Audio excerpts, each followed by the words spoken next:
Hello friends, स्वागत है आपका मीनू सिंह की क्लासेस में। मैं आपकी होस्ट एंड दोस्त मीनू सिंह लेकर आ गया हूँ झारखंड जीके का पहला क्लास। इसको आप डेमो मान कर चलिए, डेमो क्लास इसको समझिए, डेमो या फिर फर्स्ट क्लास समझिए। ठीक है, जो भी समझना है यहाँ से आपका क्लास स्टार्ट होता है, पढ़ाई स्टार्ट होती है। जो लोग अपकमिंग एग्ज़ाम्स की तैयारी कर रहे हैं, चाहे वो जेएसएससी का हो, चाहे जेपीएससी का हो, ठीक है, चाहे झारखंड दरोगा का हो, ठीक है, दरोगा का हो, किसी भी एग्ज़ाम में आपको झारखंड जीके पूछा ही जाएगा। जेपीएससी में आपको पीटी में, ठीक है, पीटी में 110 क्वेश्चन पूछे जाते हैं, ठीक है, झारखंड जीके का। जेएसएससी में पहले 50 पूछे जाते थे अलग अलग एग्ज़ामों में, लेकिन अब कंफर्म कर दिया गया है, गजट पेश करके इसको बता दिया गया है कि अब झारखंड जीके में जो भी झारखंड में आने वाले अपकमिंग एग्ज़ाम्स होंगे, ठीक है, जेपीएससी को छोड़कर, उसमें कम से कम 60 क्वेश्चन तो सिर्फ झारखंड जीके के ही रहेंगे, जिसमें आपको झारखंड के बारे में सभी चीज़ें जानना है, हिस्ट्री, ज्योग्राफी, पॉलिटी, इकोनॉमिक्स, सभी चीज़ें, और प्लस में करंट अफेयर भी ऐड होगा, करंट अफेयर भी ऐड होगा झारखंड जीके का, ठीक है, झारखंड जीके के क्वेश्चंस में। उसके बाद झारखंड दरोगा का भी एग्ज़ाम है, तो इसमें भी आपको 60 क्वेश्चंस पूछे ही जाएंगे, क्योंकि जेएसएससी ही इसका एग्ज़ाम को कंडक्ट करवाती है, तो 60 क्वेश्चन आपको झारखंड जीके के देखने को मिलेंगे ही। यहाँ पे मैं एक बात आपको पूछना चाहूँगी कि क्या आपको जेएसएससी का कंप्लीट सिलेबस चाहिए या फिर आपके पास है, ठीक है। कंप्लीट सिलेबस अगर चाहिए तो आप कमेंट कीजिएगा, ठीक है, मैं स्पेशल क्लास उस पर ले लूँगी। या फिर केवल आपको सिलेबस ही चाहिए, ठीक है, क्लास नहीं चाहिए, तो आप मेरी टेलीग्राम चैनल को जाकर ज्वाइन कर लीजिए। वहाँ पे आपको सभी चीज़ें, अपडेट्स, नोटिफिकेशन, सिलेबस, सभी चीज़ें वहाँ पे आपको मिल जाएंगी, ठीक है। ये हो गई बात आपको सिलेबस को लेकर, ठीक है। जेपीएससी का तो सिलेबस सभी को मालूम ही है, जेएसएससी का सिलेबस में झारखंड का क्या पोर्शन है, क्या रोल है, उसके बारे में मैं बोल रही थी, ठीक है। ये हो गया, ठीक है। उसके बाद आपको जो झारखंड जीके में, झारखंड जीके के अलावा जो जीके जीएस पढ़ना रहता है, जीके जीएस पढ़ना रहता है, उसका सिलेबस आपको चाहिए, ठीक है, उसका सिलेबस आपको चाहिए। मैं सभी चीज़ें 1 बाय 1 कंप्लीट करवा दूंगी, आप बस कमेंट कीजिएगा, कमेंट कीजिएगा कौन सा एग्ज़ाम की तैयारी आप कर रहे हैं, ठीक है, जेएसएससी में कौन से एग्ज़ाम की तैयारी कर रहे हैं। जैसे कि मैंने अभी फील्ड वर्कर का कोई भी क्लास नहीं लिया, हालांकि मैं क्वेश्चन रिवीजन करवा सकती थी, ले सकती थी, लेकिन मैंने सोचा कि मैं उस पर टाइम वेस्ट करने से ज़्यादा बेटर है कि मैं एक कंप्लीट कोर्स डिज़ाइन करूं, कंप्लीट कोर्स जिसमें मैं स्टूडेंट को कंप्लीट सॉल्यूशन दे पाऊं, ठीक है। और ये मेरा फर्स्ट कोर्स है, पेड में भी आपको मिल जाएगा, फ्री ऑफ कॉस्ट भी आपको मिल जाएगा। जहाँ तक हो पाएगा, संभव हो पाएगा, वहाँ तक मैं झारखंड जीके यूट्यूब पर फ्री ऑफ कॉस्ट दे दूंगी, ठीक है। जो लोग पेड कोर्स के लिए इंटरेस्टेड हों वो कमेंट कीजिएगा, मैं उनके लिए पेड कोर्स का भी व्यवस्था करूँगी। पेड कोर्स ज़रूरी क्यों होता है वो मैं बता दूँ। पेड कोर्स में आपको गाइडेंस मिलता है, ठीक है, गाइडेंस मिलता है। उसके बाद आपको सभी टॉपिक्स 1 बाय 1 क्लियर करवाए जाते हैं। टेस्ट आपको प्रॉपरली रेगुलरली बेसिस पे मिल जाएगा, ठीक है, बस आपको पढ़ने की इच्छा होनी चाहिए। पेड कोर्स इसलिए ज़रूरी है। फ्री कोर्स में क्या होता है, फ्री कोर्स में मैं वीडियो डालूंगी, आप देखोगे नहीं देखोगे ये आप पे डिपेंड करता है, लेकिन जब आपने पेड कर लिया है, पैसे दे दिए हैं, तो आपको ये रिस्पॉन्सिबिलिटी हो जाती है कि जाकर आप एक बार कोर्स को ज़रूर चेक करें, उसको जो वीडियोस लेक्चर हैं उसको ज़रूर पढ़ें। और सबसे ज़्यादा इम्पॉर्टेंट रोल होता है पेड का जब एग्ज़ाम होता है। एग्ज़ाम में आपको एक एक पॉइंट क्लियर करवा कर एग्ज़ाम में भेजा जाता है, वहीं पे फ्री में आप इस पे डेडिकेटेड नहीं रहते, फोकस नहीं रहते। वीडियो देखने की इच्छा हो तो देखेंगे, नहीं इच्छा हो तो नहीं हो, ठीक है। तो ये डिफरेंस मैंने पेड और फ्री में करवा दिया। और मैं यहाँ पे दोनों मोड अवेलेबल है, फ्री वाला भी मैं आपको दूंगी, पेड वाला भी आपको मिलेगा, ठीक है। फ्री वाला मैं उतना ही पॉसिबल, जितना हो पाएगा उतना ही कर पाऊंगी। जो लेक्चर बोरिंग होता है, जो लेक्चर आपको इंटरेस्ट नहीं लगता है, वो आप फ्री में नहीं देखते हैं, ठीक है, वो केवल और केवल आप पेड में ही देखते हैं, ये रियलिटी है, ठीक है। फ्री में आप वही लेक्चर देखते हैं जिसका ज़्यादा इंटरेस्टिंग रहता है, ज़्यादा इंटरेक्टिंग रहता है और ज़्यादा इजी रहता है। हार्ड टॉपिक्स आप लोग नहीं देखते हैं, इजी टॉपिक्स देखते हैं। इजी टॉपिक आप लोग फ्री में देखना पसंद करते हैं, हार्ड टॉपिक आप केवल और केवल पेड में ही देखते हैं, और वो आपका मजबूरी होता है क्योंकि आपको एग्ज़ाम निकालना ही रहता है। फ्री में भी आप देखते हैं लेकिन मजबूरी आपकी कुछ नहीं रहती, इसीलिए मैंने दोनों मोड को रखा है, क्योंकि मैं ये फ्री वाला फैसिलिटी बहुत पहले से चला रही हूँ। किसी वीडियो में आप बहुत अच्छा रिस्पॉन्स देते हैं, किसी वीडियो में बहुत बुरा रिस्पॉन्स रहता है, 2-3 व्यूज़ ही आते हैं और वहीं पे स्टॉप हो जाता है। तो इतना मेहनत करने के बाद जब 2-3 व्यूज़ आते हैं तो मन नहीं करता, इसलिए मेरा कंसिस्टेंटली कभी वीडियो नहीं आता है। लेकिन अब जो कि मैं पेड और फ्री दोनों आपको अवेलेबल करवाऊंगी, तो आपको रेगुलरली वीडियोस देखने को मिलेंगे, नोट्स मिलेंगे, टेस्ट मिलेंगे, सभी चीज़ें मिलेंगी। ठीक है, ये आपका फर्स्ट क्लास है। तो आप लोग जो भी इच्छुक हों एग्ज़ाम की तैयारी करने के लिए अपना समय दे रहे हैं, एक बार मेरे वीडियो को ज़रूर देखिए और चैनल को सब्सक्राइब जरूर कर लीजिएगा। चैनल सब्सक्राइब करने में कोई पैसा नहीं लगता है। मैंने पेड कोर्स बस लॉन्च किया है, मैंने इसका फी स्ट्रक्चर वगैरह कुछ भी अभी डिज़ाइन नहीं किया है, कैसे क्या करना है नहीं करना है। ठीक है, तो आप लोग बिल्कुल भी टेंशन नहीं लीजिएगा कि सभी कोचिंग क्लासेस की तरह, सभी इंस्टीट्यूट की तरह ये भी पेड होने जा रहा है। ठीक है, आप लोग बिल्कुल बिंदास रहिए। जो फ्री पढ़ना चाहते हैं, मैं 0 कॉस्ट में बिल्कुल भी स्टार्टिंग से एंड तक पढ़ाऊँगी। झारखंड जीके के साथ जीके जीएस का भी क्लास होगा, जीएस का भी। अगर आप लोग मेरा सपोर्ट कीजिएगा, साथ दीजिएगा, तो मैं मैथ की भी क्लासेस ले लूँगी। मैथ का भी क्लासेस लेने में कोई डाउट नहीं होगा, आपको कहीं भी भटकने की ज़रूरत नहीं पड़ेगी। मतलब कि झारखंड के कंप्लीट सॉल्यूशन आपको एक जगह पे मिल जाएगा। ठीक है, तो चलिए स्टार्ट करते हैं आज के वीडियो को और देखते हैं झारखंड के जीके को। और झारखंड का जीके में सबसे ज़्यादा इंपॉर्टेंट क्या होता है, तो झारखंड के बारे में जानना। और झारखंड के बारे में जानने के लिए हमको झारखंड का सामान्य परिचय देखना पड़ता है, सामान्य परिचय। और यहीं से आपको हर एक एग्ज़ाम में 5 से 10 क्वेश्चंस यहीं केवल इसी टॉपिक से मिल जाते हैं, क्योंकि यहाँ पे ओवरऑल झारखंड जीके हम देखते हैं, चाहे वो झारखंड का हिस्ट्री हो, ठीक है, हिस्ट्री हो, झारखंड की इकोनॉमी हो, ठीक है, इकोनॉमी हो, चाहे झारखंड की पॉलिटी हो, ठीक है, चाहे झारखंड की ज्योग्राफी हो, ये सभी चीज़ें केवल और केवल सामान्य परिचय में फास्ट तरीके से हम लोग देख लेते हैं। तो इसकी शुरुआत यहीं से स्टार्ट होती है, तो हम लोग इसको स्टार्ट करते हैं। ठीक है, झारखंड जीके क्लियर। चलिए, झारखंड के बारे में हम जब बात करते हैं तो हमको सबसे पहले यही सवाल आता है मन में कि झारखंड बना कब है। बहुत लोग जानते हैं कि झारखंड कब बना है, ये बहुत कॉमन सवाल है। ठीक है, बहुत लोग जानते हैं कि 15 नवंबर 2000 को बना है, लेकिन बहुत लोग ये नहीं जानते हैं कि किससे अलग होकर बना, कौन सा हिस्सा अलग हुआ, कितना प्रतिशत अलग हुआ। ठीक है, 15 नवंबर ही झारखंड का स्थापना दिवस के तौर पर क्यों माना गया। ठीक है, उसके स्थापना करने में क्या क्या कठिनाइयाँ आई, कब कब क्या क्या नियम कानून पास हुए हैं, ये सभी चीज़ें बहुत कोई नहीं जानते हैं। सिंपली ये तो सभी जानते हैं कि झारखंड की स्थापना कब हुई, 15 नवंबर 2000 को। ये अच्छी बात है, ये सवाल डायरेक्ट भी बनता है। ठीक है, लेकिन दूसरा सवाल क्या है, झारखंड का विभाजन किससे हुआ। तो झारखंड का विभाजन बिहार से हुआ, और बिहार का दक्षिणी हिस्सा, ठीक है, बिहार का दक्षिणी हिस्सा जो है वो झारखंड था। बिहार, दक्षिणी बिहार बोला जाता था झारखंड को, लेकिन जब झारखंड बना तो दक्षिणी हिस्सा अपना लेकर वो झारखंड की स्थापना किया 15 नवंबर 2000 को। दक्षिणी हिस्सा कितना लिया, तो 45.8% हिस्सा लिया। लेकिन आपको एग्जाम्स में 46% भी देखने को मिल सकता है, एक्यूरेट 46% देखने को मिल सकता है, या नियर बाय इसका देखने को मिल सकता है। तो आप नियर बाय 45.8 के नियर बाय लगा सकते हैं। तो सबसे नियर बाय तो 46 ही है।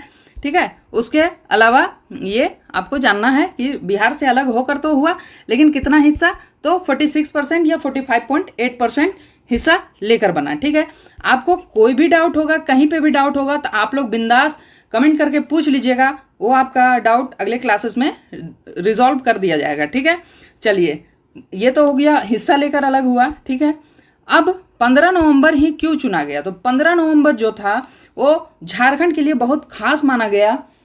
क्यों, तो झारखंड में एक आदिवासी आंदोलनकारी जन्मे, जिनका जन्म कब हुआ, उनका नाम क्या है, बिरसा मुंडा, और उनका जन्म कब हुआ, 15 नवंबर, ठीक है, 15 नवंबर 1875 ईस्वी में इनका जन्म हुआ। ठीक है, 15 नवंबर 1875 ईस्वी में इनका जन्म हुआ और ये बहुत ही कम उम्र में अपने राज्य को अंग्रेजों के विरुद्ध लड़ते लड़ते अपने प्राण की आहुति देनी पड़ गई इनको।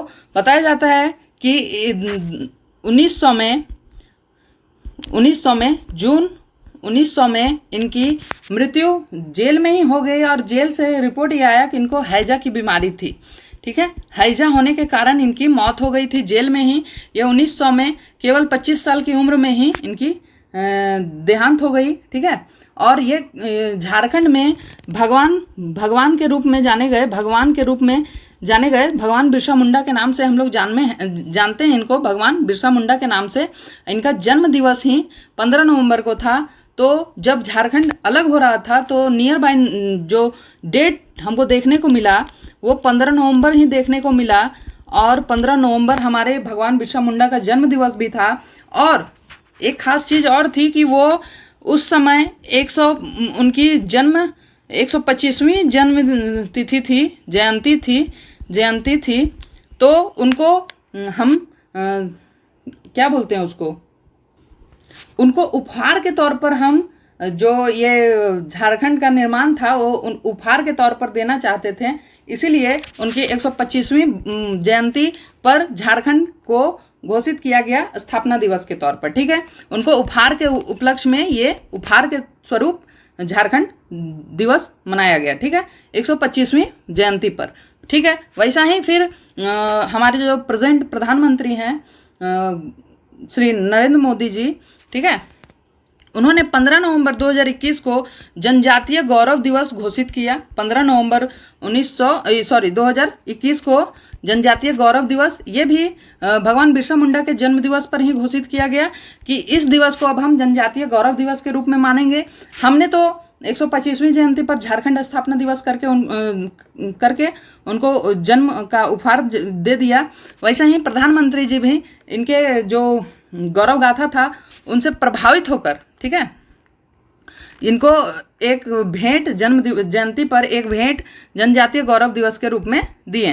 कब? 2021 में। ये भी सवाल आपको पूछा जाएगा। ठीक है, ये बातें हो गई इनके झारखंड को 15 नवंबर को क्यों स्थापना दिवस मनाया गया, उसी दिन क्यों अलग किया गया बिहार से, तो ये सभी चीज़ें थी। ठीक है, अब हम देखते हैं झारखंड के बारे में। झारखंड शब्द का शाब्दिक अर्थ क्या है? ठीक है, झारखंड क्यों ही झारखंड कहलाता है, तो इसके पीछे का राज है कि झार जो है वो जंगल और झाड़ियों वाला क्षेत्र को कहते हैं झार।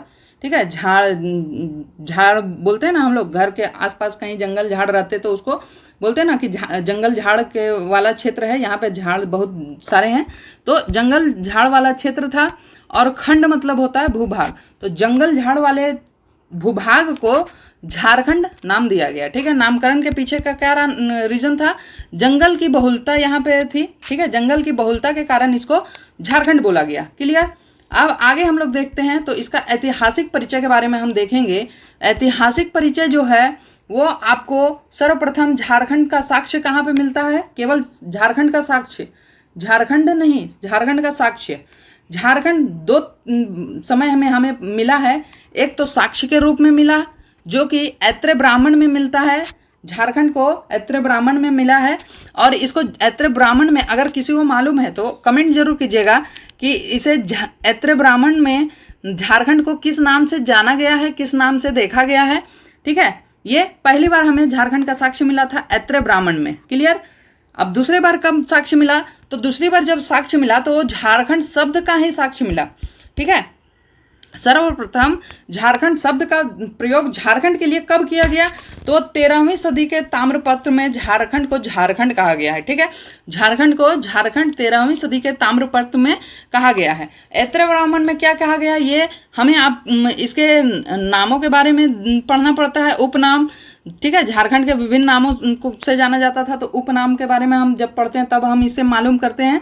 तो मैंने यहाँ पे आपके लिए क्वेश्चन रखा है कि ऐत्र ब्राह्मण में क्या कहते हैं, और जब हम इसका उपनाम को देखेंगे झारखंड के तो हम इसको डिटेल में पढ़ेंगे। अभी ज़्यादा डिटेल करेंगे तो वीडियो बहुत लंबा हो जाएगा। ठीक है, तो इसीलिए इसको यहीं पे रखते हैं। क्लियर? सर्वप्रथम झारखंड साक्ष्य कहाँ मिला? तो ऐत्र ब्राह्मण में। और सर्वप्रथम झारखंड शब्द का प्रयोग कहाँ पे हुआ झारखंड के लिए? वो 13वीं सदी के ताम्रपत्र में। यहाँ तक कोई दिक्कत किसी को नहीं होनी चाहिए, ठीक है। अगर होती है तो आप कमेंट जरूर कीजिएगा। क्लियर? अब चलिए झारखंड के निर्माण के बारे में हम जानते हैं। तो झारखंड का निर्माण जब हुआ तो सडन तो 2000 में निर्माण नहीं हुआ, ठीक है। झारखंड जो है वो 2000 में सडनली एक रात में, क्योंकि ये 12 बजे की घोषणा थी कि झारखंड बिहार से अलग हो गया, ठीक है। लेकिन सडनली तो ये नहीं हुआ था कि 15 नवंबर 2000 को रात में बिहार के मुख्यमंत्री आए और ये घोषणा कर दिए कि झारखंड और बिहार अलग हो गए। इसके पीछे बहुत सारे कार्रवाइयाँ होती है, बहुत सारे पेपर वर्क होते हैं। इसका बिल बनता है, बिल पहले विधानसभा में पास होता है, लोकसभा में पास होता है, राज्यसभा में पास होता है, राष्ट्रपति के पास में पास होता है। उसके बाद जाकर ये निर्णय लिया जाता है कि हाँ अब ऑफिशियली एक राज्य दो भागों में बंट गया, ठीक है।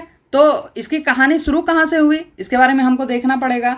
तो सबसे पहले, ठीक है, सबसे पहले हम इतिहास को जब देखते हैं तो अलग अलग शासक भारत में राज्य किए हैं, ठीक है। अलग अलग शासक राज्य किए हैं। उसके बाद फिर ब्रिटिश आए, वो लोग भी राज किए हैं। तो उतना पीछे अभी नहीं जाते हैं, क्योंकि इतिहास जब देखेंगे, झारखंड की हिस्ट्री जब देखेंगे तब उन सब चीज़ों को देखेंगे हिस्ट्री में। लेकिन अभी ओवरऑल सिर्फ देख लेते हैं कि झारखंड राज्य का निर्माण 1912 से हम देखते हैं इसके इतिहास को, कि झारखंड राज्य का जब साक्ष्य मिला तो उसके बाद तो झारखंड अपना अधिकार मांग ही रहा था कि झारखंड अलग हो अलग हो। उसी में भगवान बिरसा मुंडा जो थे, भगवान बिरसा मुंडा, उन्होंने अपना आंदोलन किया। बिरसा मुंडा ने आंदोलन किया, ठीक है। और बहुत सारे जो आदिवासी स्वतंत्रता सेनानी थे उन्होंने आंदोलन किया, उन्होंने युद्ध किया, अंग्रेजों के खिलाफ युद्ध किया, ठीक है। तो स्टार्ट जो माना जाता है कि झारखंड राज्य को अपने अधिकारों के लिए लड़ाई लड़नी जो शुरू हुई थी वो भगवान बिरसा मुंडा से शुरू हुई थी। ऐसे वो लोग जो आदिवासी लोग लड़ते थे वो अपने हक के लिए लड़ते थे, अपने ज़मीन के लिए लड़ते थे, वो चलता था। लेकिन एक समय जब भगवान बिरसा मुंडा जी ने अंग्रेजों को बिल्कुल भगाने का निर्णय ले लिया तो वहाँ से झारखंड को अपने अलग राज्य के अस्तित्व में आने की बात चली, ठीक है। तो पहले देख लेते हैं झारखंड से पहले कौन कौन सा भाग मिलकर बिहार थे। तो बंगाल था, उसमें बिहार था, उड़ीसा था, झारखंड था, ये सभी मिलकर जब थे 1900 के समय में तो ये बंगाल थे, ठीक है, बंगाल थे। क्लियर? यहाँ पे ब्रिटिश रूल कर रहे थे। बंगाल, ये चारों राज्य जो मिलकर थे वो बंगाल था, एक बहुत बड़ा क्षेत्र बंगाल बन गया था। और जो हमारे भारत की राजधानी थी वो कोलकाता में ही थी, ठीक है, क्योंकि ये बहुत बड़ा हिस्सा था, कोलकाता में थी। लेकिन यहाँ बंगाल और बिहार में फूट करो राज करो की नीति जब लागू हो गई तो बंगाली और बिहारी लोग लड़ने लगे आपस में। तब अंग्रेजों को पता चला कि नहीं, अब यहाँ पे राजधानी रखने से हमारे जो राजा की कुर्सी पर पलड़ा भारी पड़ सकता है, यहाँ से हमको भगा दिया जा सकता है। तो अंग्रेजों ने एक निर्णय लिया कि एक काम करो, बंगाल को बिहार से अलग कर दो, बंगाल को बिहार से अलग कर दो, और जो बंगाल में कलकत्ता में जो राजधानी थी अंग्रेजों की उसको शिफ्ट कर दो दिल्ली में, ठीक है, दिल्ली में शिफ्ट कर दो। तो दिल्ली में आप हिस्ट्री में पढ़ते हैं कि दिल्ली दरबार लगा था, दिल्ली दरबार लगा था, ठीक है। और यही दिल्ली दरबार में ही निर्णय लिया गया था 1912 को कि बंगाल और बिहार को अलग कर दिया जाए, ठीक है, बंगाल और बिहार को अलग कर दिया जाए। तो यहीं से बंगाल और बिहार अलग हो गए। 1912 में बंगाल और बिहार का विभाजन हो गया। और यह विभाजन कब हुआ?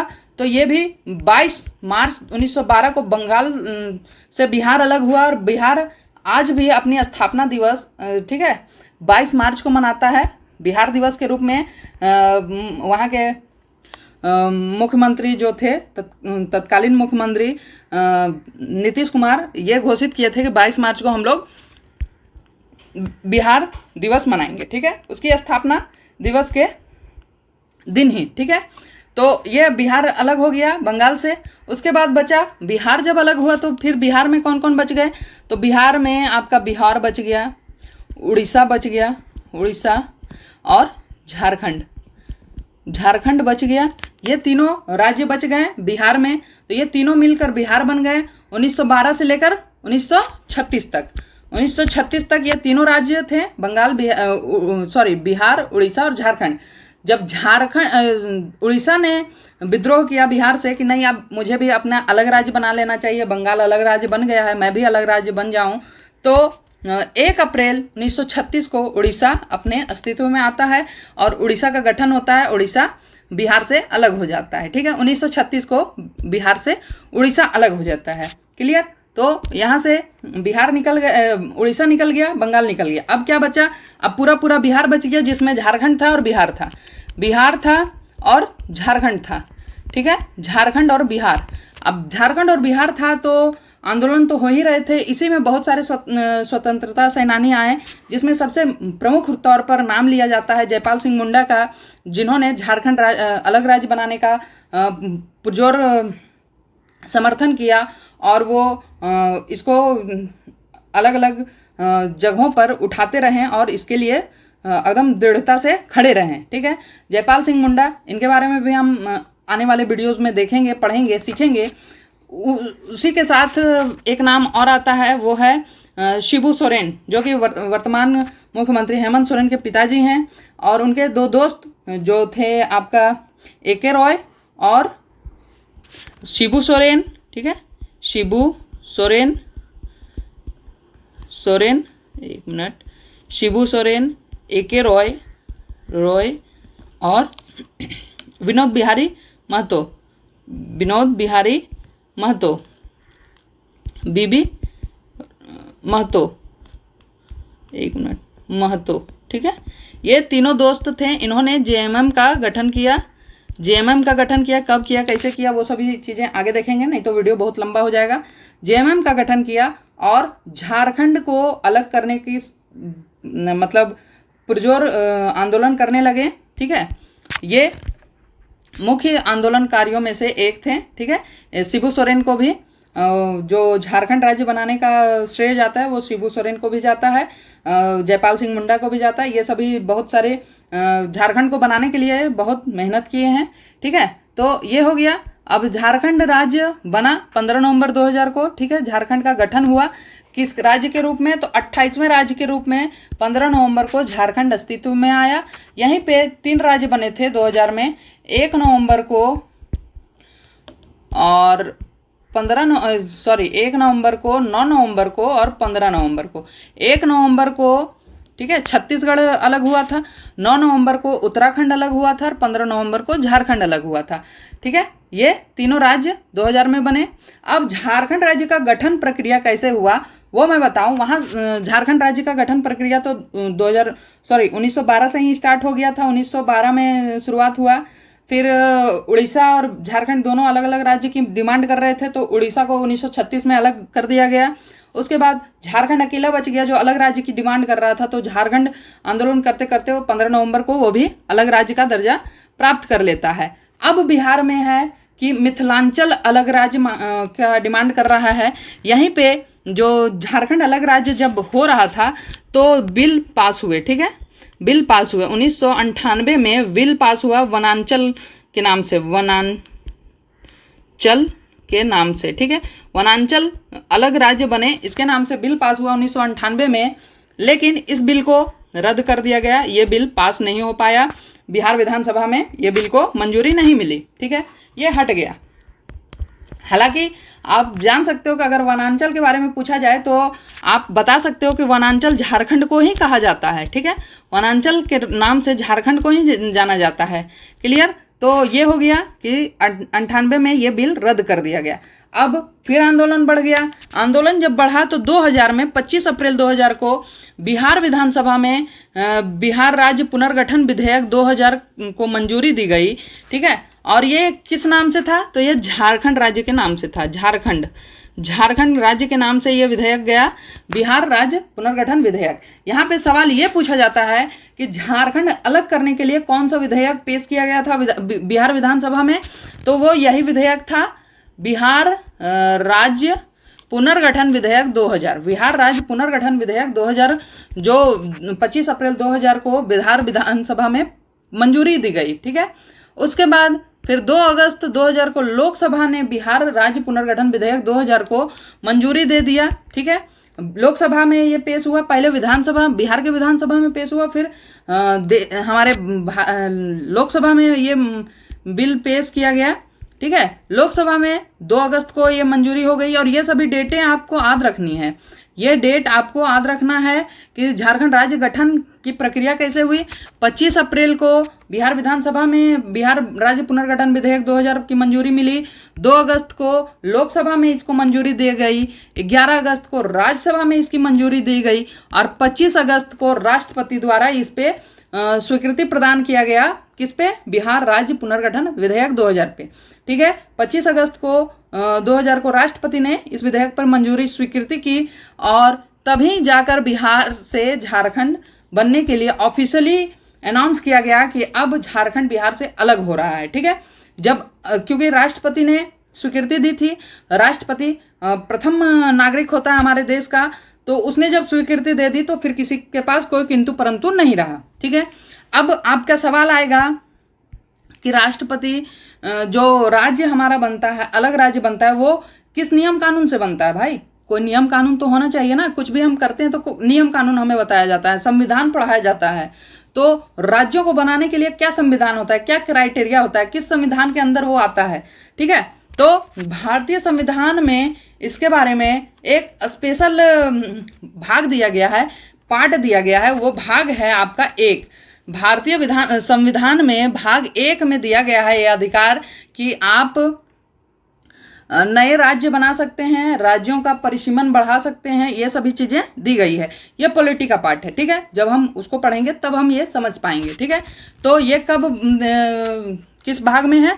भाग 1 में ही दिया गया है कि हमें राज्यों को निर्माण कर सकते हैं, हिस्सा कुछ राज्यों को अलग करके निर्माण कर सकते हैं। उसके क्राइटेरिया क्या है, ये सभी चीजें डिटेल में पढ़ना पड़ेगा, अभी नहीं हो पाएगा। ठीक है, तो भाग 1 में है और कौन से आर्टिकल में है? भाग पार्ट है तो उसका आर्टिकल भी होगा, तो आर्टिकल 3 है। ठीक है, ये चीजें आपको पॉइंट करनी है। ये स्पेशल नोट है कि आपको पॉलिटी में भी मिल जाएगा और झारखंड जीके में भी आप कर लेंगे। यहाँ से अगर सवाल पूछा जाता है तो आप पॉलिटी को भी 1 नंबर के लिए कवर कर लिए। क्लियर? तो ये चीजें हो गई। ठीक है, भाग 1 में हमें यह अधिकार दिया गया है संविधान में कि आर्टिकल 3 के तहत हम राज्यों का गठन कर सकते हैं और वहीं से ये झारखंड राज्य का गठन हुआ। ठीक है, तो डेट आपको मालूम चल गया। 25 अप्रैल को बिहार विधानसभा में पेश हुआ, 2 अगस्त में लोकसभा में पेश हुआ, 11 अगस्त को राज्यसभा में और 25 अगस्त को राष्ट्रपति द्वारा हस्ताक्षर करके ये स्वीकृति दी गई। अब यहाँ पे सवाल उठता है कि उस समय राष्ट्रपति कौन थे जिन्होंने हस्ताक्षर किया था बिहार राज्य पुनर्गठन विधेयक 2000 पे? ठीक है, राष्ट्रपति कौन थे, मुख्यमंत्री कौन थे, प्रधानमंत्री कौन थे, राज्यपाल कौन थे बिहार के? तो ये सभी चीज़ें आप यहाँ पर देख लीजिए। ये आपको करके रखना है, नोट करके रखना है, आप नोट करके रख सकते हो।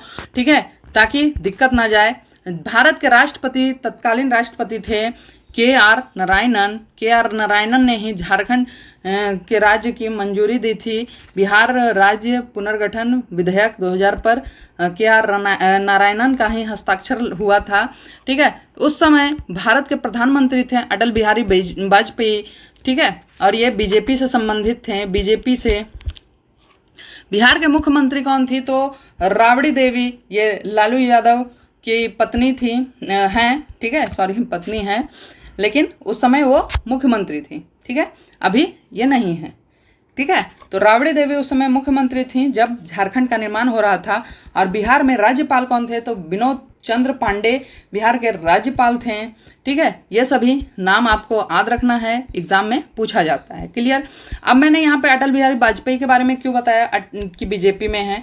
ठीक है, बीजेपी से संबंधित थे अटल बिहारी वाजपेयी।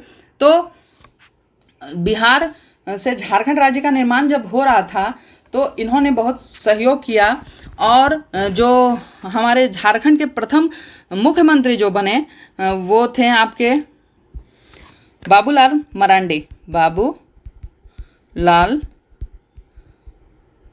मरांडी। ठीक है, बाबूलाल मरांडी, और ये भी बीजेपी से ही संबंधित थे और ये झारखंड के प्रथम मुख्यमंत्री बने। ये बात भी आप ध्यान में रखिएगा। ठीक है, ये क्लियर हो गई सभी चीज़ें। अब हम देखते हैं झारखंड की राजधानी। झारखंड की राजधानी हमें तो मालूम ही है, झारखंड की राजधानी कहाँ है, रांची में, ठीक है। लेकिन झारखंड की राजधानी रांची ही क्यों बनी, धनबाद भी बन सकता था, जमशेदपुर बन सकता था।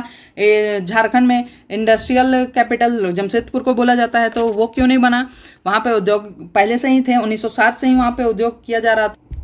तो इसके राजधानी बनने के पीछे एक कारण ये भी था कि ये ब्रिटिश काल में संयुक्त बिहार का ग्रीष्मकालीन राजधानी था, क्योंकि रांची ठंडा प्रदेश है, यहाँ पे झरने झील बहुत सारे हैं, ठीक है, और यहाँ पे गर्मी में थोड़ी सा ठंडक रहती है, जिसके कारण यहाँ के एटमॉस्फेयर के कारण यहाँ पे ग्रीष्मकालीन राजधानी अंग्रेजों ने बनाया था रांची में, जो कि पहले से ही था। तो जब झारखंड अलग हुआ तो फिर इसी को राजधानी बना दिया गया, क्योंकि फिर नए जगह को राजधानी बनाते तो नए तरीके से सारी चीज़ें करनी पड़ती, यहाँ पे ऑलरेडी सभी चीज़ें की हुई थी, तो इसको राजधानी बना दिया गया, ठीक है। ये आपको ध्यान में रखना है कि रांची में क्या था, तो ब्रिटिश काल में ये संयुक्त बिहार का जो बिहार और झारखंड दोनों का मिक्स जो था वो ग्रीष्मकालीन राजधानी था, जिसमें फिर से इसको राज्य अलग होने के बाद राजधानी घोषित कर दिया गया। अब ठीक है, राजधानी घोषित की गई, राज्य अलग बन गया, तो हाई कोर्ट की ज़रूरत है। तो झारखंड में उच्च न्यायालय का स्थापना हुआ, कब हुआ, तो 15 नवंबर को ही उच्च न्यायालय की स्थापना हुई और ये रांची में ही हुआ। यह देश का 21वां उच्च न्यायालय बना, देश का 21वां उच्च न्यायालय बना। यहाँ पे रांची राजधानी हो गई। उसके बाद उप राजधानी कौन सी बनी, तो उप राजधानी दुमका, वर्तमान में जो उप राजधानी है वो दुमका है, लेकिन इसी के साथ प्रस्तावित राजधानियां भी हैं। तो प्रस्तावित राजधानियां कौन सी हैं, तो गिरिडीह है, मेदिनीनगर है, चाईबासा है, ये सभी प्रस्तावित राजधानियां हैं, ठीक है। अब औद्योगिक राजधानी और आर्थिक राजधानी, ठीक है, उप राजधानी रांची है, उप राजधानी दुमका है, तो औद्योगिक और आर्थिक राजधानी कौन सा है, तो क्योंकि जमशेदपुर में उद्योग पहले से लगे हुए थे, यहाँ पे इंडस्ट्री पहले से ही सेटअप है, तो इसीलिए जमशेदपुर इकोनॉमिकली भी स्ट्रांग है और औद्योगिक तौर पर भी ये अच्छे पोजीशन पे है। तो जमशेदपुर को औद्योगिक राजधानी और आर्थिक राजधानी दोनों कहते हैं, ठीक है। खेल राजधानी जमशेदपुर, यहाँ पे बहुत सारे स्टेडियम हैं, आप स्टेडियम का नाम बताइएगा, यहाँ पे बहुत सारे स्टेडियम हैं। खिलाड़ी जब पढ़ेंगे तो स्टेडियम के बारे में जानेंगे। मोहन कुमार मंगलम सबसे यहाँ पे फेमस स्टेडियम है, ठीक है, जमशेदपुर में, क्लियर। चलिए, कोयला राजधानी धनबाद है। धनबाद में झारखंड का सबसे ज़्यादा पाया जाने वाला कोयला और कोकिंग कोल मिलता है, ठीक है, इसीलिए धनबाद को कैपिटल ऑफ कोल कहते हैं, capital of coal city, capital of coal, ये सभी नामों से जाना जाता है, ठीक है। अबरक राजधानी, अबरक जहाँ पे रहेगा, अबरक की मात्रा जहाँ रहेगी वहीं पे है। तो अबरक कहाँ पे पाया जाता है, कोडरमा में, हजारीबाग के कुछ हिस्सों में भी पाया जाता है, गिरिडीह में भी कुछ पाया जाता है, लेकिन कोडरमा में सबसे ज़्यादा पाया जाता है, इसीलिए अबरक राजधानी कोडरमा है, ठीक है। कांच राजधानी, कांच राजधानी आपको रामगढ़ को कहा जाता है। एल्यूमिनियम राजधानी के नाम कहीं पे भी आए तो मूरी आंख बंद करके लगा देना है। ताम्र राजधानी घाटशिला, और सांस्कृतिक राजधानी देवघर को कहते हैं। भगवान शिव जी का यहाँ पे स्थान है, एक शिवलिंग यहाँ पे है देवघर में, इसीलिए इसको सांस्कृतिक राजधानी बोला जाता है। और भी बहुत सारे मंदिर हैं, देवी देवताओं के यहाँ पे मंदिर हैं, ठीक है, इसलिए इसको सांस्कृतिक राजधानी का नाम दर्जा दिया गया है, ठीक है। झारखंड में भाषाएं कौन कौन सी चलती हैं, तो झारखंड की जो राजकीय भाषा है वो सर्वप्रथम हिंदी है, ठीक है, राजकीय भाषा हिंदी है। वहीं पे आपको सेकेंडरी लैंग्वेज भी देखने को मिलते हैं, जो कि आप एग्ज़ाम में देते हैं कि लैंग्वेज चूज़ करना रहता है, क्षेत्रीय भाषा चूज़ करना रहता है, उसमें आपको ऑप्शन मिलते हैं।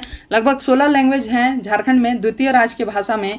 उनमें 16 कौन कौन से हैं, तो उर्दू है, मुंडारी है, कुड़ुक है, संथाली है, हो है, खोटा है, पंचपरगणिया, कुरमाली, खड़िया, उड़िया, बंगाली, मगही, मैथिली, भोजपुरी, अंगिका, नागपुरी, ठीक है। ये सभी जो हैं 16 के 16 आपको देखने को मिलते हैं भाषाएं, जो कि द्वितीय भाषा है, ठीक है। प्रथम क्या है, राजकीय भाषा क्या है, ऑफिशियल ऑफिस के पेपर पे कौन से राजकीय कागजों में कौन सी भाषा चलती है, तो वो हिंदी है। लेकिन द्वितीय भाषा कौन सी है, तो वो आपको 16 भाषाएं देखने को मिलती है, ये बात आप ध्यान में रखिएगा, ठीक है। अब आ जाते हैं हम लोग झारखंड के मैप पे हम झारखंड को देखते हैं, ठीक है। तो झारखंड को जब मैप पे देखते हैं तो यहाँ पे हमको झारखंड डिवाइड मिलता है 5 प्रमंडलों में, ठीक है, 5 प्रमंडलों में झारखंड हमको डिवाइडेड मिलता है। अब वो 5 प्रमंडल कौन कौन से हैं? तो उत्तरी छोटा नागपुर, दक्षिणी छोटा नागपुर, पलामू प्रमंडल, कोल्हान प्रमंडल और संथाल परगना प्रमंडल। ये 5 प्रमंडलों में हमें झारखंड विभाजित मिलता है। 5 प्रमंडलों में अलग अलग जिले हैं, ठीक है। तो आपको सवाल पूछा जाता है कि झारखंड में कितने प्रमंडल हैं, तो 5 प्रमंडल हैं। इसके बारे में भी हम डिटेल में पढ़ेंगे, लेकिन यहाँ पे ये मैप के थ्रू हम ये बताना चाहते हैं कि झारखंड की सबसे उत्तरी जिला कौन सा है? सबसे उत्तरी जिला है आपका साहिबगंज, ठीक है, ये ध्यान में रखना है। सबसे उत्तरी जिला साहिबगंज है।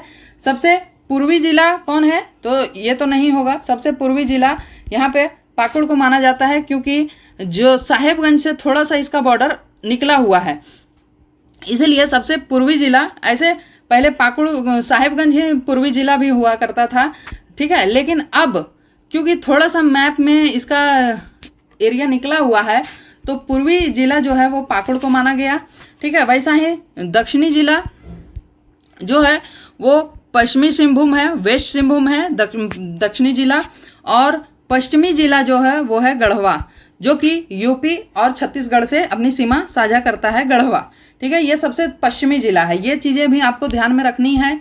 क्लियर? अब यहाँ पर हम देखते हैं मैप के थ्रू ही कि झारखंड में जो है वो कौन से जिले हैं जो कि अलग राज्यों से सीमा साझा नहीं करते हैं, ठीक है। वो कौन से जिले हैं? तो आपको यहाँ पर ये देख सकते हैं कि ये लाइन यहाँ पे बनी हुई है। एक मिनट, ये लाइन यहाँ पे बनी हुई है, ठीक है। ये ऐसे ऐसे करके ये बना हुआ है खूंटी, ठीक है। ये आपका खूंटी है, जो कि आपका पश्चिमी सिंहभूम से लगता है, सरायकेला खरसावां से लगता है, इधर सिमडेगा से लगता है, और यहाँ पे आपका एक और ज़िला है, नाम ध्यान में नहीं आ रहा है, आप बताइएगा, ठीक है। इससे लगता है, रांची से लगता है, इन सभी राज्यों से लगता है, लोहरदगा से भी लगता है थोड़ा सा शायद, ठीक है। वो मैप में आगे हम देखेंगे तो पता चल जाएगा, और जब हम इसके बारे में डिटेल में देखेंगे तो आपको क्लियर हो जाएगा, ठीक है। अभी बस ओवरऑल देख रहे हैं कि झारखंड में हमें कैसे कैसे पढ़ना है, ठीक है। तो ये खूंटी जिला जो है वो किसी भी राज्य से सीमा साझा नहीं करता है। क्लियर? और दूसरा कौन है? तो लोहरदग्गा जो है वो भी किसी से सीमा साझा नहीं करता। रांची से इधर सीमा लगता है, लातेहार से लगता है, फिर इधर से सिमडेगा आपका शायद, सॉरी साहिबगंज तो उधर है, ठीक है। यहाँ पे जो राज्य है उसका नाम आप बताइएगा। दुमका है क्या? नहीं, दुमका भी उधर है, ठीक है। मुझे नाम नहीं याद आ रहा है, तो आप नाम बताइएगा। क्लियर? चलिए, ये हो गया। अब 2 राज्यों से सीमा साझा करने वाले जिले कौन से हैं? तो सिमडेगा है, दुमका है, साहिबगंज है, सरायकेला है, ठीक है। सरायकेला खरसावां है, साहिबगंज है, और आपका पूर्वी सिंहभूम है, ठीक है। पूर्वी सिंहभूम भी सीमा साझा करता है 2 राज्यों से, इधर नीचे उड़ीसा से और उधर पूरब में पश्चिम बंगाल से। क्लियर? फिर आता है 3 राज्यों से सीमा साझा करने वाला।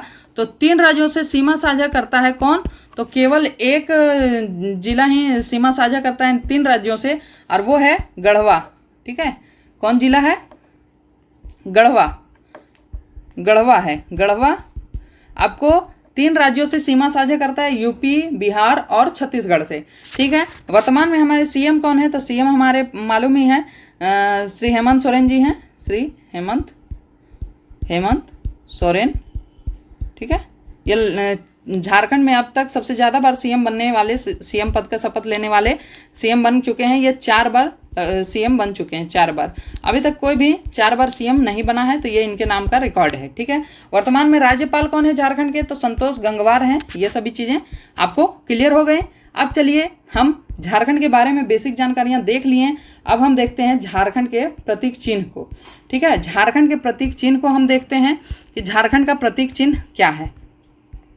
ये आपको गोल सर्कल में दिख ही रहा है कि झारखंड का प्रतीक चिन्ह है, ठीक है। ये गोल सर्कल आपको दिख ही रहा है, झारखंड का प्रतीक चिन्ह है ना, दिख रहा है ना, ये झारखंड का प्रतीक चिन्ह है। अब झारखंड के प्रतीक चिन्ह के बारे में बेसिकली हम बात करें तो ये 7 सर्कल में घिरा हुआ है, ठीक है।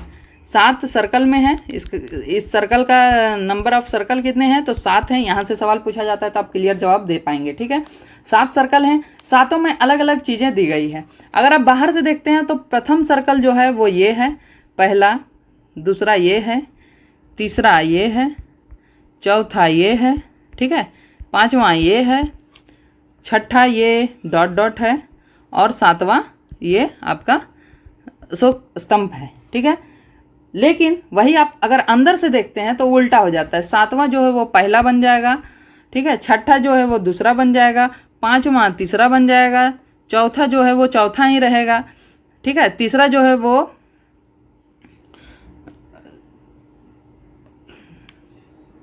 पांचवा बन जाएगा, ठीक है, दूसरा जो है वो छठा बन जाएगा और पहला जो है वो सातवां बन जाएगा, ठीक है।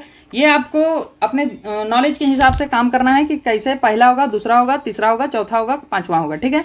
और वहाँ पे एग्जामिनर जो सवाल पूछेगा उसके हिसाब से हम अगर इसको बाहर से मानते हैं तो बाहर से जो पहला सर्कल है वो खाली है, ठीक है, पहला सर्कल खाली है, इसमें कुछ भी नहीं है, चारों साइड से ये सर्कल खाली है। दूसरे सर्कल में हमें झारखंड सरकार और गवर्नमेंट ऑफ झारखंड मिलता है, झारखंड सरकार और गवर्नमेंट ऑफ झारखंड देखने को मिलता है, लिखा हुआ है गवर्नमेंट ऑफ झारखंड लिखा हुआ दूसरे सर्कल में हमको मिलता है। तीसरे सर्कल में हमें हाथियां देखने को मिलती है। चौथे सर्कल में हमें पलाश के फूल मिलते हैं, ठीक है, चौथे सर्कल में हमें पलाश के फूल मिलते हैं। पांचवें सर्कल में हमें नर्तक मिलती हैं, नर्तक, ठीक है। छठा सर्कल हमें खाली वृत्त मिलता है, गोल वृत्त मिलता है। और सातवां सर्कल अशोक स्तंभ, ठीक है, ये हमारा सातों सर्कल में मिलता है। क्लियर। अब हम इसके बारे में देखते हैं, ठीक है। तो सबसे पहले हमें प्रतीक चिन्ह देखना है, तो राजकीय चिन्ह तो हम देख लिए।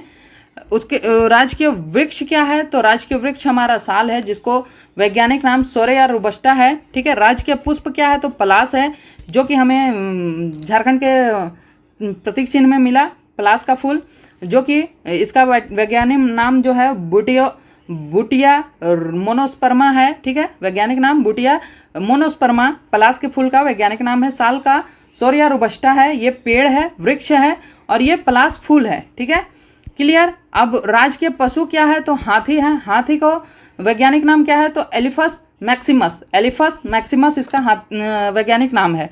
राजकीय पक्षी जो है वो एशियाई कोयल है, जो कि इडोनैमिस स्कोलोपेसियस के नाम से हम इसका वैज्ञानिक नाम जानते हैं। इडोनैमिस स्कोलोपेसियस इसका वैज्ञानिक नाम है, ठीक है। चलिए, आपको तोड़ तोड़ के पढ़ना पड़ेगा, स्पेलिंग के साथ आपको ध्यान में रखना पड़ेगा, ठीक है, आगे ज़्यादा टफ है नहीं। क्लियर। अब हम देखते हैं प्रतीक चिन्ह के बारे में।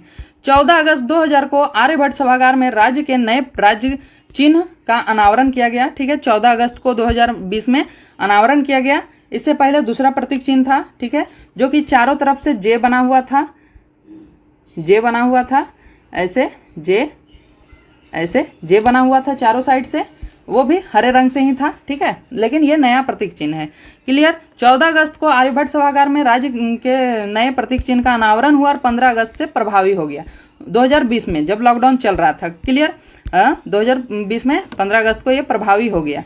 क्लियर। अब जो प्रतीक चिन्ह में जो चीज़ें हमें मिली हैं उसके बारे में हम देखते हैं। तो हाथी जो है वो ऐश्वर्य का राज्य के ऐश्वर्य के प्रतीक चिन्ह और प्रचुर प्राकृतिक संसाधन से समृद्ध है, ठीक है। पलाश जो है वो राज्य के अप्रतिम प्राकृतिक सौंदर्य का परिचायक है। शौर्य चित्रकारी जो है जनजाति की समृद्ध संस्कृति विरासत को प्रतिबिंबित करता है। और अशोक स्तंभ जो है वो भारत के उत्तम सहकारी संघवाद, इसमें झारखंड की सहभागिता एवं अद्वितीय भूमिका को निभाता है, ठीक है। हमने हाथी देखा, पलाश का फूल देखा, शौर्य चित्रकारी देखा, अशोक स्तंभ देखा और खाली वृत्त देखा, ठीक है। और फिर झारखंड गवर्नमेंट लिखा हुआ था, झारखंड सरकार और गवर्नमेंट ऑफ झारखंड लिखा हुआ था। एक वृत्त जो एक सर्कल था वो खाली था, ठीक है। तो 7 सर्कल हमारे हो गए। क्लियर। अच्छा, यहाँ पे एक चीज़ मैं बताना भूल गई थी कि ये जैसे हाथी है तो ये कितना है नंबर में, अगर आप इसको देखिएगा तो ये 24 हाथी हैं। आपको अगर पूछा जाए कि हमारे राज्य के प्रतीक चिन्ह में हाथियों की संख्या कितनी है, तो 24 है, ठीक है। पलाश के फूल कितने हैं, तो वो 24 हैं, ठीक है। नृतक कितने हैं, तो ये सिंगल में 48 हैं, लेकिन जोड़े में 24 जोड़े हैं, ठीक है। कितने, 24 जोड़े हैं, जोड़े में 24 हैं, जोड़े, ठीक है, जोड़े में 24 हैं। क्लियर। वहीं पे ये वृत्त के बारे में बोला जाए तो ये वृत्त कितने हैं, तो ये 60 हैं, ठीक है। वृत्त कितने हैं, 7 हैं, 60 हैं, ठीक है। ये 60 वृत्त हैं। क्लियर। ये सभी चीज़ें आपको पूछा जा सकता है, ठीक है। पलाश के फूल कितने हैं, 24 हैं। नर्तक कितने हैं, तो 48 हैं। जोड़े में 24 हैं। हाथी कितने हैं, तो 24 हैं। और वृत्त कितने हैं, तो 60 हैं। क्लियर। यहाँ पे नंबर्स आपको जानकारी मिल गई, ठीक है। और एक चीज़ यहाँ पे कि इस वृत्त, इस राजकीय चिन्ह को डिज़ाइन किसने किया है, ठीक है। राजकीय चिन्ह को डिज़ाइन किसने किया है, तो उसके बारे में भी जान लेते हैं, ठीक है। इस प्रतीक चिन्ह का निर्माण बनाया किसने है, तो आप इसका कमेंट कीजिएगा। ये आपके लिए क्वेश्चन है, बनाया किसने, तो ये आपके लिए क्वेश्चन है, ठीक है। ये आप बताइएगा। यहाँ पे एक चीज़ और मैं बता दूँ कि जो आर्यभट्ट सभागार में इसका अनावरण किया गया था, वो अनावरण किसके द्वारा किया गया था, तो वो हमारे राष्ट्रपति श्री द्रौपदी मुर्मू द्वारा, ठीक है, द्रौपदी मुर्मू द्वारा ये अनावरण किया गया था, जो कि झारखंड की राज्यपाल भी रह चुकी हैं द्रौपदी मुर्मू जी। ये झारखंड के नए राज्य के प्रतीक चिन्ह का अनावरण किए थे, ठीक है। राष्ट्रपति उस समय ये राज्यपाल थी, झारखंड की राज्यपाल थी। जब झारखंड के प्रतीक चिन्ह का अनावरण किए थे तब ये झारखंड की राज्यपाल थी। अभी वर्तमान में ये राष्ट्रपति हैं, ठीक है। ये चीज़ें क्लियर हो गई। अब एक चीज़ मैं आप यहाँ पे बता दूँ कि हाथी जो झारखंड का राजकीय पशु है, वो केवल झारखंड का ही राज्य का पशु है, जी नहीं, ठीक है। ये जो हाथी झारखंड का राज्य के पशु है, ये झारखंड के साथ साथ आपको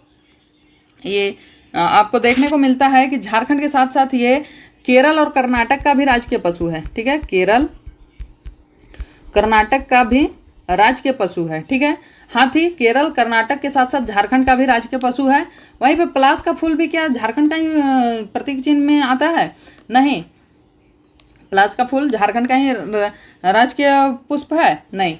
ये भी उत्तर प्रदेश का राजकीय पुष्प है, ठीक है। उत्तर प्रदेश का राजकीय पुष्प है, ठीक है। झारखंड के साथ साथ उत्तर प्रदेश का भी राजकीय पुष्प है, कौन, पलाश का फूल। और हाथी झारखंड के साथ साथ केरल और कर्नाटक का भी राजकीय पशु है, ठीक है। ये चीज़ें आप ध्यान में रखिएगा। ये एक्सटर्नल इन्फॉर्मेशन आपको मिल रहा है, जो कि सभी के वीडियोस में आपको नहीं देखने को मिलेगा। अगर बिलीव ना हो तो आप चेक कर सकते हैं, ठीक है। चलिए, ये हो गई, ये सभी चीज़ें हमने देख लिया था, सहभागिता वगैरह इसके बारे में हमने देख लिया था। अब हमें झारखंड की भौगोलिक परिचय देखना है। झारखंड का भौगोलिक परिचय को हम जब देखते हैं तो हमें यहाँ पे देखने को मिलता है कि झारखंड के भौगोलिक परिचय से पहले हमें विश्व को देखना पड़ता है, ठीक है। विश्व को देखते हैं तब हमें मालूम चलता है कि झारखंड हमारा अस्तित्व में कहाँ पे है। विश्व को हम देखते हैं कैसे, तो ये गोल सर्कल जो है, घेरा जो है, उसके द्वारा हम लोग विश्व को देखते हैं, ठीक है। ये गोल घेरा जो है वो इमेजिनरी लाइन इस पे खींची हुई है। हमारे विश्व के गोल घेरे में एक इमेजिनरी लाइन खींची हुई है। वो अलग अलग इमेजिनरी लाइन है, अलग अलग हैं, ठीक है, लंबे और खड़े, इस तरह से इमेजिनरी लाइन है। और इसी में हमें देखने को दो चीज़ें मिलती है। जो खड़ी रेखाएं हैं उसे हम देशांतर बोलते हैं, और जो पड़ी रेखाएं हैं उसे हम अक्षांश बोलते हैं, ठीक है। ये साफ कर दिए हम, क्लियर। जो खड़ी रेखा है उसे हम देशांतर कहते हैं, और जो पड़ी रेखा है उसे हम अक्षांश बोलते हैं, ठीक है। ये हमारा सेंटर पॉइंट है। अब इस पर रेखा खींची कैसे गई, तो उसका सेंटर पॉइंट रखा गया होगा, तब वृत्त बना होगा। तो सेंटर पॉइंट से जो आपका राइट की तरफ रेखा गई वो बीचों बीच से निकली, फिर लेफ्ट की तरफ गई। वैसा ही नीचे की तरफ रेखा गई और ऊपर की तरफ रेखा गई, ठीक है। ये 4 भागों में ग्लोब को बांट दिया गया। अब ग्लोब को 4 भागों में जब बांटा गया तो उसको डायरेक्शन दिया गया। जो बीच की रेखा से ऊपर की तरफ है उसे बोला गया उत्तर, नॉर्थ, ठीक है, नॉर्थ। और जो नीचे की तरफ है उसे बोला गया दक्षिण, जो कि आपका आता है साउथ, साउथ, ठीक है। वैसा ही जो खड़ी रेखा है, देशांतरीय रेखा है, उसके राइट साइड जो रेखा है उसको बोला गया पूर्व, ईस्ट। और जो लेफ्ट साइड है उसको बोला गया वेस्ट, वेस्ट, पश्चिम, ठीक है, पश्चिम। ये 4 डायरेक्शन बट गए। अब 4 डायरेक्शन बट गए तो उसमें भारत कहाँ पे एग्जिस्ट करता है? तो भारत एग्जैक्ट जो अक्षांश रेखा बीचों बीच से खींची है उसके जस्ट ऊपर है, ठीक है, उसके जस्ट ऊपर से खींची भारत है। तो भारत जब ऊपर से है तो ऑब्वियस सी बात है कि झारखंड भी ऊपर ही होगा। तो जब ऊपर की लाइन जो है वो उत्तर डायरेक्शन को प्रेजेंट करती है, उत्तर डायरेक्शन को ऊपर वाली रेखा प्रेजेंट करती है, ठीक है। वैसा ही जब देशांतर को देखते हैं तो वो फिर भारत कहाँ पे प्रेजेंट है? तो पूरब भाग में प्रेजेंट है। तो पूरब भाग में प्रेजेंट है तो पूर्वी देशांतर की तरफ है, ठीक है, क्योंकि खड़ी रेखा तो देशांतर है और पड़ी रेखा जो है वो उत्तरी अक्षांश है, ठीक है। तो यहीं से हमें मालूम चल जाता है कि भारत हमारा उत्तरी अक्षांश में और पूर्वी देशांतर में एग्जिस्ट करता है। क्लियर। अब यहाँ पे कुछ लाइन खींची हुई हैं, कुछ डिग्री पर वो लाइंस खींची हुई हैं, तो जो कि डिग्री हैं आपके, इसको फिर से क्लियर करते हैं, ठीक है। जो डिग्री हैं आपके 23.5 डिग्री उत्तर और 1 डिग्री यहाँ पे भी है 66.5 डिग्री उत्तर, ठीक है। वैसा ही 66.5 डिग्री दक्षिण, ठीक है, दक्षिण। ये रेखाएं अक्षांशीय रेखाएं हैं, ठीक है। तो इससे जो 23 डिग्री से रेखा गुजरती है वो कर्क है और जो 23 डिग्री दक्षिण में रेखा गुजरती है वो आपका मकर रेखा है, ठीक है। तो मकर रेखा तो हमसे कोई संबंधित नहीं है, लेकिन कर्क रेखा जो है वो झारखंड से होकर गुजरती है, इसलिए हमसे संबंधित है, ठीक है। कर्क रेखा झारखंड से होकर गुजरती है इसलिए हमसे संबंधित है। क्लियर। तो अब हमको मालूम चल गया कि झारखंड हमारा कहाँ पे एग्जिस्ट कर रहा है, अक्षांश में, उत्तरी अक्षांश में है और देशांतर में पूर्वी देशांतर में है, ठीक है।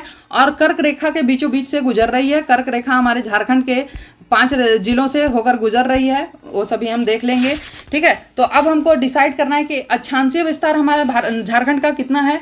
तो अक्षांशीय विस्तार अगर हम बात करते हैं तो अक्षांशीय विस्तार हमको देखने को मिलता है, 1 मिनट, अक्षांशीय विस्तार हमको देखने को मिलता है 21 डिग्री, ठीक है, 21 डिग्री 58 मिनट 10 सेकेंड, ठीक है, 21 डिग्री 58 मिनट 10 सेकेंड से लेकर 25 डिग्री 19 मिनट 15 सेकेंड तक उत्तरी भाग, ठीक है।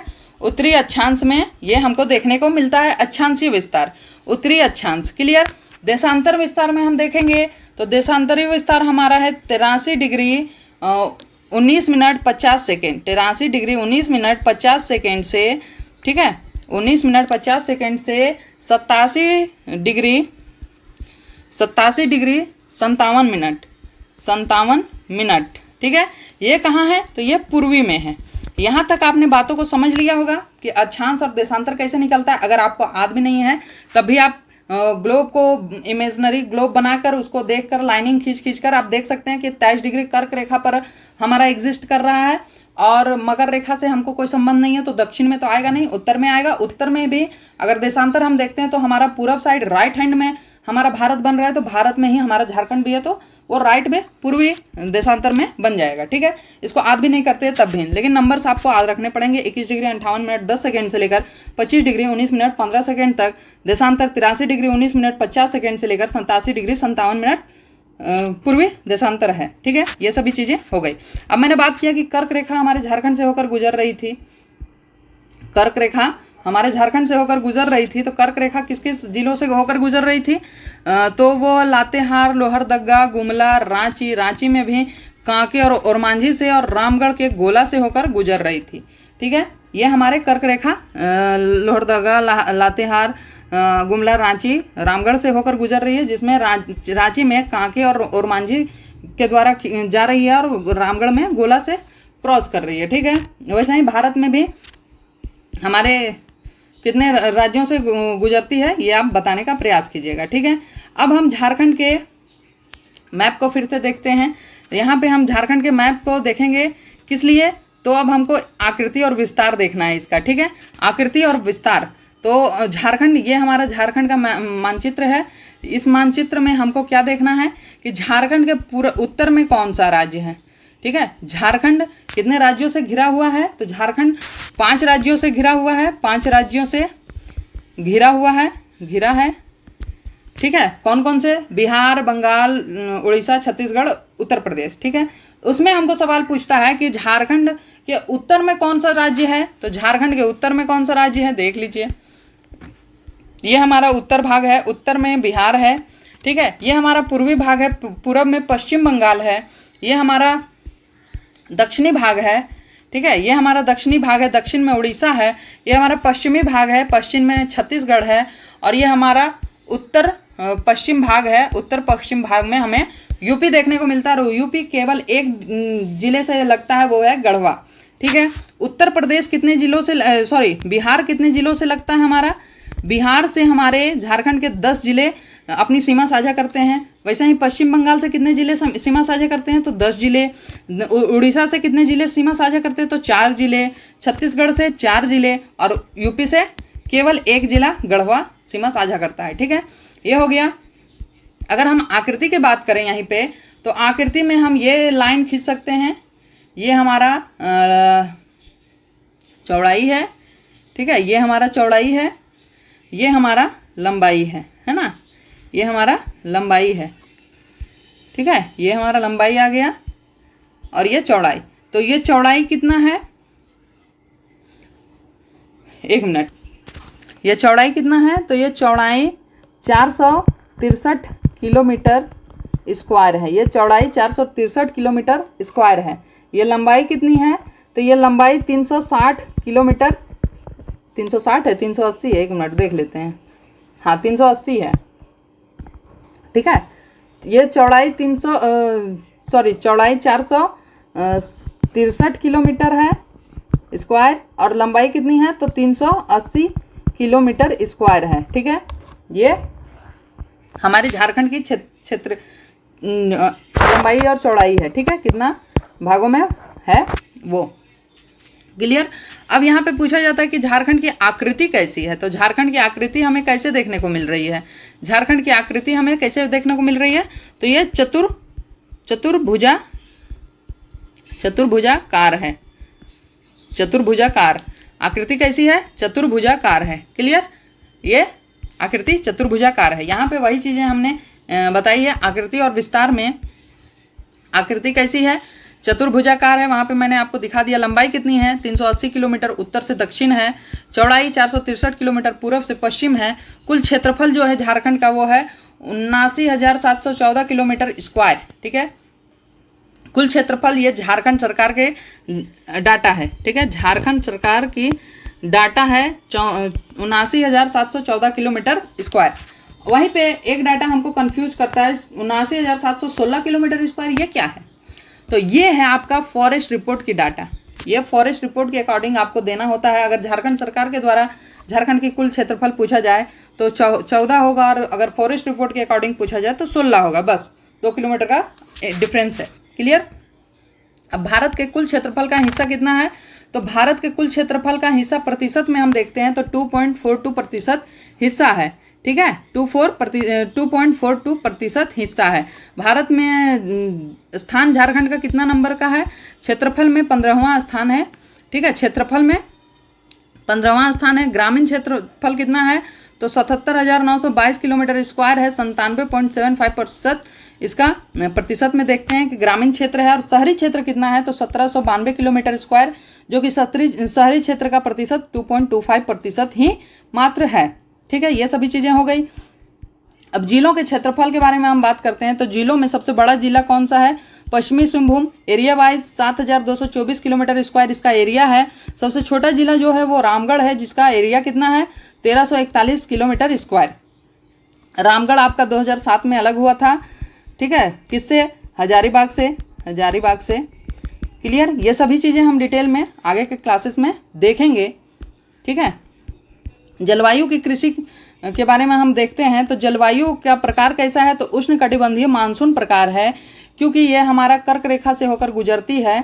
ठीक है, यहाँ पे जलवायु कैसी है, तो उष्णकटिबंधीय मानसूनी जलवायु है। औसत वर्षा कितनी होती है, तो 140 सेंटीमीटर औसत वर्षा होती है। झारखंड की मुख्य फसल कौन सी है, तो धान है, और यहाँ पे मक्का भी उपजाया जाता है, और बहुत सारे फसल यहाँ पे उगाए जाते हैं, लेकिन सबसे ज़्यादा मात्रा में धान उपजाया जाता है। सबसे ज़्यादा मात्रा में उपयोग करने वाला जो फसल है वो धान है, तो इसीलिए यहाँ का जो मुख्य फसल है वो धान ही है। ठीक है। कृषि योग्य भूमि कितनी है, तो 38 लाख हेक्टेयर कृषि योग्य भूमि है। उसमें शुद्ध बोया गया क्षेत्र जो है वो केवल और केवल 18.07 लाख हेक्टेयर ही है शुद्ध बोया गया क्षेत्र। कृषि योग्य क्षेत्र जो है 38 लाख हेक्टेयर है, लेकिन क्योंकि यहाँ पे पानी का संसाधन सही तरीके से नहीं है, तो शुद्ध बोया गया क्षेत्र मात्र 18.07 लाख हेक्टेयर ही देखने को मिलता है। ठीक है। वन संपदा की बात करें तो वन संपदा हमारे पास कितना है, तो वन क्षेत्रफल जो है वो आपको 23,765.78 किलोमीटर देखने को मिलता है। ठीक है। ये कुल क्षेत्रफल का प्रतिशत जो है वो 29.81% ये देखने को मिलता है। लेकिन झारखंड इतने के चलते झारखंड को झारखंड नहीं बोला गया, जंगल झाड़ का भूमि नहीं बोला गया। यहाँ पे 40% के लगभग जंगल पाए जाते थे, लेकिन जंगलों की कटाई छटाई के कारण ये जो क्षेत्र है प्रतिशत में घटते गए और बच गया है 29.81%। ठीक है। हमारे जो टारगेट है उससे हम कम हैं। ठीक है। हमारा टारगेट से कम है। हम जंगल का जब टॉपिक पढ़ेंगे, वन संपदा के बारे में पढ़ेंगे, तब हम उसके बारे में डिटेल में बात करेंगे, कितना कम है नहीं है वो सभी चीज़ें। ठीक है। प्रति व्यक्ति वन जो है वो 0.071 हेक्टेयर है प्रति व्यक्ति वन। सबसे ज़्यादा वन का क्षेत्रफल जो है वो पश्चिमी सिंहभूम में है। ठीक है। पश्चिमी सिंहभूम में कितना जंगल है, तो 3,377 किलोमीटर स्क्वायर। ठीक है। सबसे कम वन क्षेत्रफल कहाँ है, तो जामताड़ा में, जो कि 107.49 किलोमीटर है। सबसे ज़्यादा वन क्षेत्रफल प्रतिशत में लातेहार में है, जो कि 55.54% है। और सबसे यहाँ पे ज़्यादा हो गया, कम वन जो है वो क्षेत्रफल में जामताड़ा में है, जो कि 5.95% है। क्लियर। ये सभी चीज़ें आपको ध्यान में रखनी है। अब आता है वनों को कितने भागों में बांटा गया है, सवाल पूछा जाता है, तो वो सीधा 3 भागों में बांटा गया है। और ये वन कौन कौन से हैं, तो आरक्षी वन है, संरक्षी वन है और अवर्गीकृत वन है। आरक्षी वन को प्रोटेक्टिव फॉरेस्ट बोलते हैं। ठीक है।